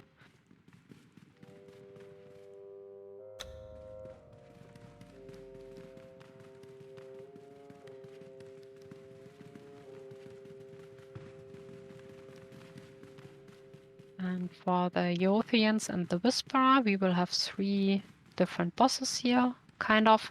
The Whisperer is standing here. He doesn't need a tank. He doesn't have aggro. He's just throwing some bubbles at us. One color of them, I always forget. I think the yellow ones do damage and the purple ones will heal the Yothians if they hit them, but it can be either way around. I don't remember. It's just they hurt you or they heal the Yothians. So no one will be in this side of the room. Only one Conqueror who is running under these bubbles and make them pop so they don't reach us. I will have 1 DPS team standing here. They will have a toss as a healer and they will shoot from here on the Whisperer. And then we will have the Acid Yothian on this side at the first. He will be put here. And the Shahide, I adjust same with the names. In German, it's totally different names. In French, different names. So I call them just green and red ones. So green is Acid, red is Shah, obviously. So the red one we will put here. The green one we will put here. I will assign 2 groups. You will be either assigned green or red, and you will always stay with your tanks. So I will assign 3 tanks to the red one. If you are the POM of those tanks, you will always follow them when they switch positions with the Yothians, because each Yothian will spawn a very, very big puddle under him, and it really hurts. Don't stand in it. Don't even try. It really hurts. And when we put 2 puddles, they cast something like dragging of their skin. It's a cast. Shed skin or something like that. Shed skin, yeah. Yeah, shed skin. So they will cast shed skin 2 times, and then we will switch positions, and the red one will run through the green puddles, and that will delete them. And the other way around, the green one will delete the red ones, and then we will just tank him here again. Now, the very important thing for you to remember is that every interaction with the same Yothian can give you a stack. Even if it's your purification of Mitra. No, you have light of Mitra, but you can have maybe purification of Mitra when your blue heal does damage. That counts as an interaction as well. When you hit it for the first time, your red Yothian, you will get a stack above a dot above your name, a little bit of damage. It's okay. It's protection, fire damage, and it will count down from 20. And if you interact with the same Yothian again when it's 9, actually 8 seconds. Or less, the timer, then your stack will stack up to 2, and you will get a little bit more damage. And it will count down from 20 if you put DPS or heals on the Yothian again at 8 seconds or lower, you will get a 3rd stack. Then it will be really critical for you. So I would advise you to only go to 2 stacks and then just stop completely DPS for 8 seconds. Or just turn around and put your blue heal to the front so you don't hit anything at the Yothian. But yeah.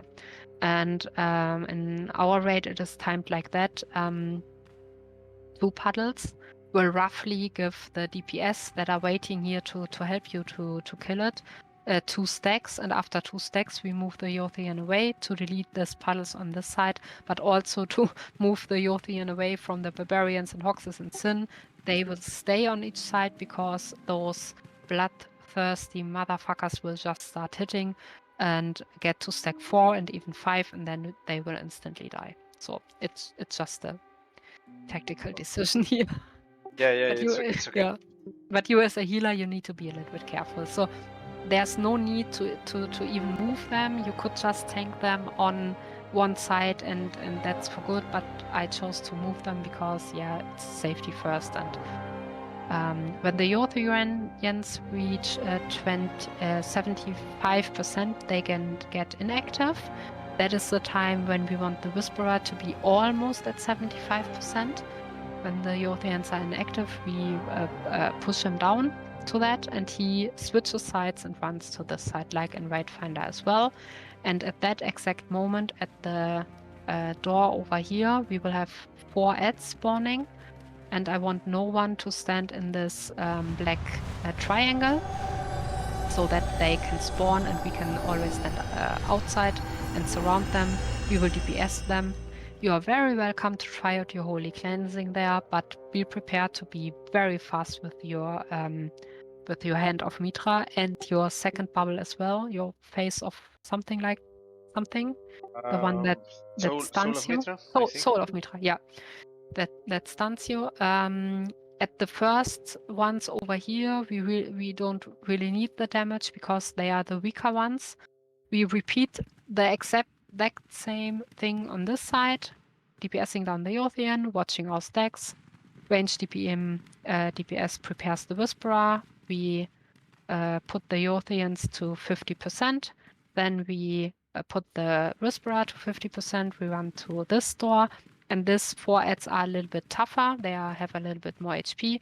So here you can really try to use your Holy Cleansing, but yeah, be prepared for some laughs because I tend to always beg people to not die at the doors, but they do it anyway. So it's a little bit of a my poms always try to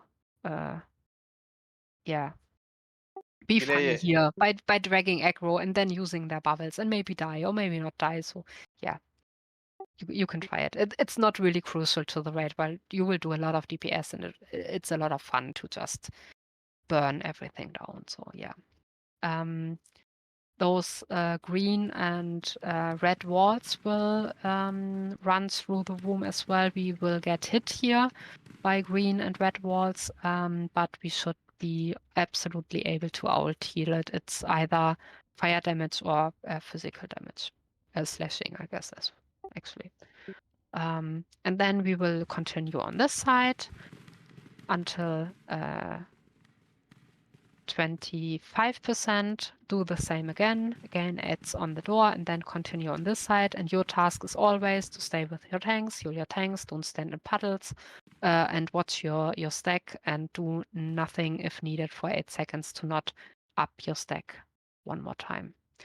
That is what you do, that is what you need to know. Now a little bit of more mechanic knowledge, just so you heard it one time. When the Yothians get inactive, they run to these positions and they start to feed on those corpses and they start to push themselves up. When the boss fights, when the boss fight starts, each Yothian has one buff on them. I actually do not really recall the name, but it looks like a gray area with some yellowish whitish teeth, really big, like dragon teeth on them. And that buff is a stack. The longer they stand inactive here, feeding on those corpses, the higher the stack gets. And each round we switch sides in the room, they get another stack as well. And all those stacks are additional damage they deal. So we cannot avoid getting the stack when they switch the room sides, that they will just get stronger during the fight, but we can avoid them stacking up too much on those corpses feeding on them. Because the shorter the time is from the second one Yothian gets inactive and starts to feed and the Whisperer is down, if we keep that window really, really close, really short, then they don't stack up so much. So that is the reason why we have 3 designated DPS camps, range and 1 for each Yothian, so we can burn them very evenly and prepare the Whisperer to be just 1% away from being done. to the next percentage threshold. And yeah, that's just a little bit of background why it is so crucial to be so precise here with damage. Yeah. Correct. Okay. That's pretty much it. It's That's okay. C6. Yeah, I know it's a lot. It's a lot, but Yeah. in fact it's not too much difficult. Just some practice. Yeah. Yeah, it's just remembering some practice. Some people have a little bit of problems to just remember what's happening at the right times.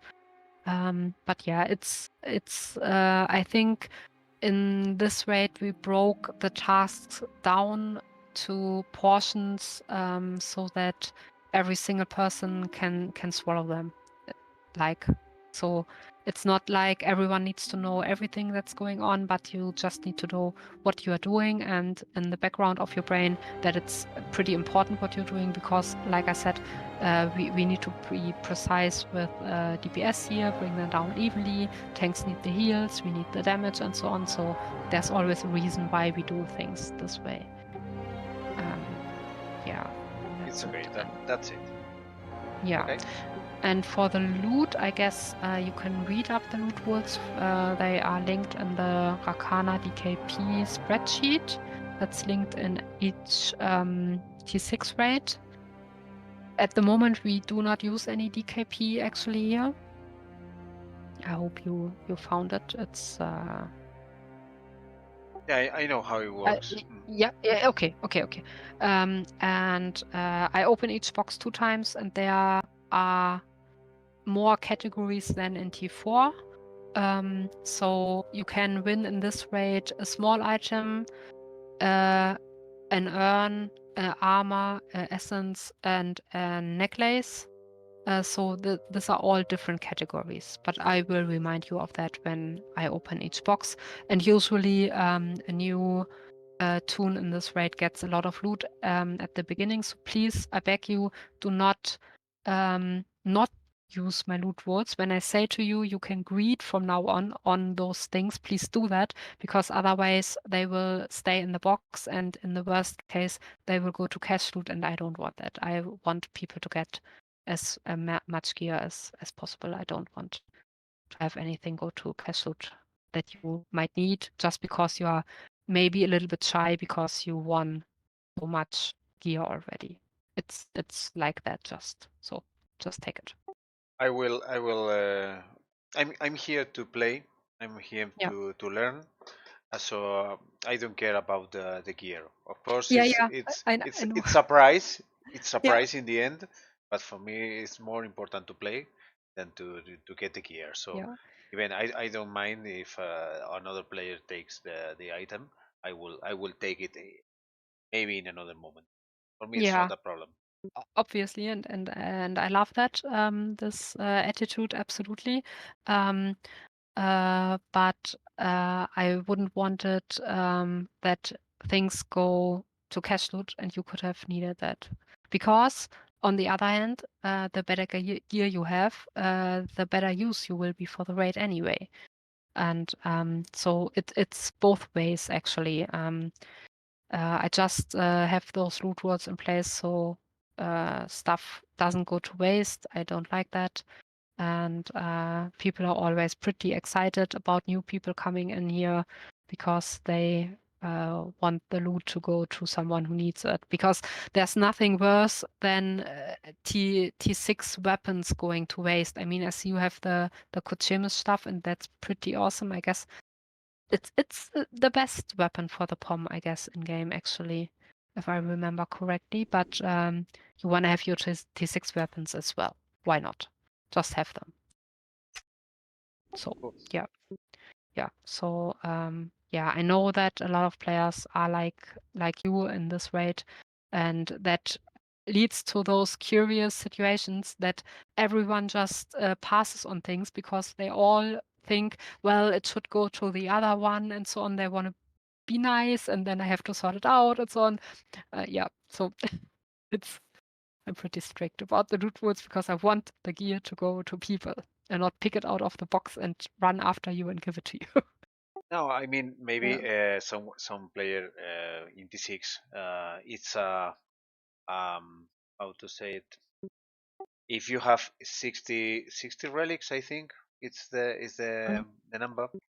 Yeah.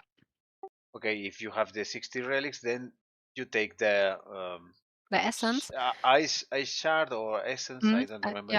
Yeah, and I'm actually even not of them that I'm a fan. I know they are always so polite people that tell me, yeah, I don't have the 60 relics. It's my first time in T6, but I shit you not, you gain those T6 relics so fast. I mean, we are all used to gathering relics for T4 gear, and that can be a little bit longer if you don't play Raid Finder and so on.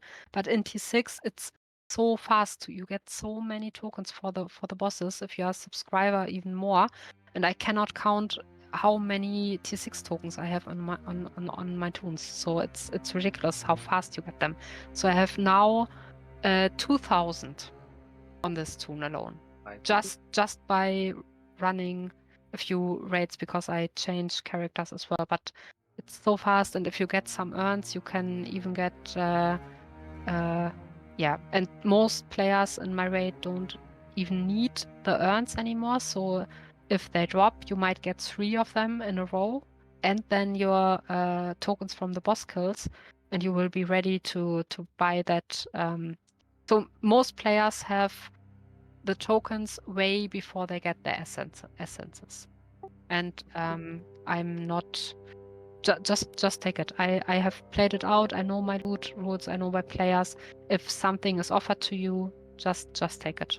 The discussion takes longer as the actual fight because everyone wants to say no, I don't take it. Okay, don't worry. I will need on it. yeah, I guess so. Well, thank you very much for your explanation, for your time. Yeah, no problem. I saved all this walkthrough, so if you need it for another players or something, just tell me. I can, okay. I can post it in YouTube or wherever you want. Yeah, of course you can. I'm not shy. You can do that. Sure.